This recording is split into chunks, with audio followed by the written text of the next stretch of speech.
नमस्कार, मैं दीप्ति रसानी गुरुकुलम ज्ञानोदय विद्यापीठ से। बच्चों, हमने पिछली वीडियो में पार्ट 3 पढ़ा था जिसका शीर्षक था सतरंगा इंद्रधनुष।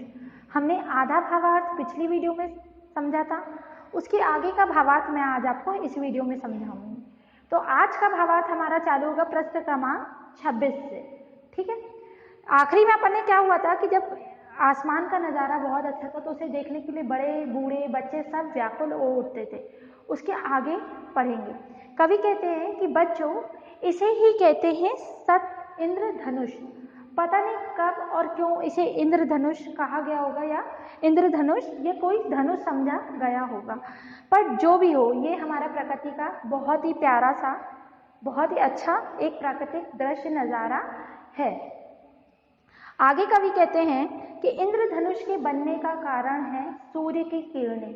इंद्रधनुष कब बनता है? वर्षा काल में। आप देखने साधारण मौसम में इंद्रधनुष नहीं निकलता।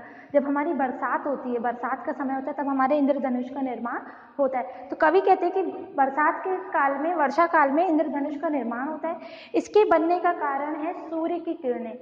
जब हमारी जो बरसात की बूंदें होती हैं हवा में व्याप्त होती हैं, तो उसमें क्या होता है, जब सूर्य की किरणें पड़ती हैं तो जो हमारा प्रकाश पुंज मतलब रोशनी का समुदाय, वो क्या होता है, एक रंग के भांति खिल उठता है, चमक उठता है। जैसे आप देखा होगा आपने टॉर्च, कभी आप देखना टॉर्च जलाएंगे तो हम उसको अगर किसी में डालेंगे तो उसका रिफ्लेक्शन आता है ना।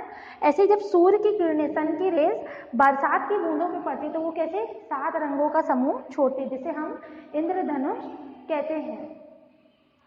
पुराने समय के लोग, जैसे हमारे दादा दादी से भी पुराने समय के लोग क्या कहते थे, अगर इंद्रधनुष पूरब दिशा से निकलता है तो उस दिन शाम को या सवेरे बारिश होना तय होती है।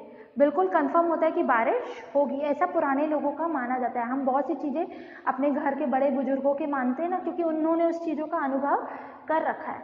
आइए अब हम जानते हैं कि इंद्रधनुष में कितने रंग होते हैं और कौन कौन से रंग होते हैं। इंद्रधनुष में 7 रंग होते हैं। कितने रंग होते हैं? 7। सबसे पहले होता है बैगनी, दूसरा जामुनी, तीसरा नीला, चौथा हरा, 5वां पीला, 6वां नारंगी, 7वां लाल। देखिए, बैगनी, जामुनी, नीला, हरा, पीला, नारंगी, लाल। इन रंगों को याद करने के लिए सबसे अच्छी एक तरीका है जिसे मैं आपको बताती हूँ। इसका ऐसे हम इसको याद कर सकते हैं। बै जा नी है पी ना ला। बैजानी हैप्पी नाला। आपको सिर्फ एक शब्द ये याद करना है, इससे आपको रंग याद करने में सरलता होगी। देखिए, बै से बैगनी, जा से जामुनी, नी से नीला, ह से हरा, पी से पीला, ना से नारंगी और ला से लाल। ये रंग अलग अलग भावों को भरे हुए हैं। हमारे समाज में और मानव जीवन में सभी को प्रभावित करने वाले ये 7 रंग ममता, समता, त्याग, शांति, सौहार्द, प्रेम आदि भावों से भरपूर हैं। अगर हम इन भावों को अपने जीवन में उतार लेंगे तो हमारा जीवन भी रंग से पूर्ण एवं भावपूर्ण हो जाएगा। क्योंकि जीवन में बिना रंग और बिना भाव के जीवन जीना बेकार है। निरुद्देश्य जिसका कोई भी उद्देश्य ना हो, जिसका कोई मूल्य ना हो। इसलिए हमें इन रंगों से सीखना चाहिए और इनके जो भाव है उनको अपने जीवन में उतारने चाहिए। आगे कवि कहते हैं,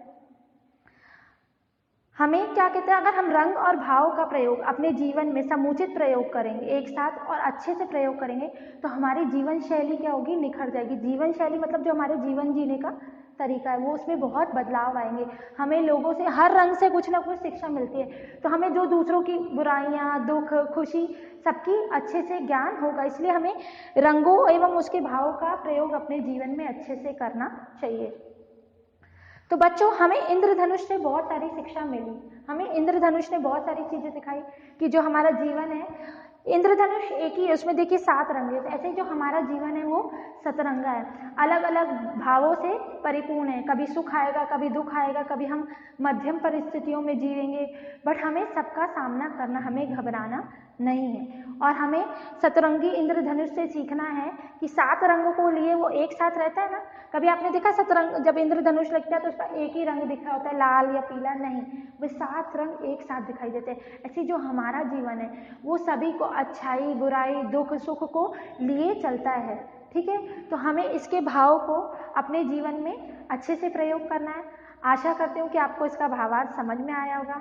बच्चों, आपको ये पाठ एक बार पूरा पढ़ना है, इसका अर्थ आपको दोहराना है, और एक बार अगर कोशिश कर सके तो आप इसको अपने शब्दों में अपनी रफ उत्तर पुस्तिका में लिखेगा, जिससे क्या है आपको अपने लिखने की भी अभ्यास होगा।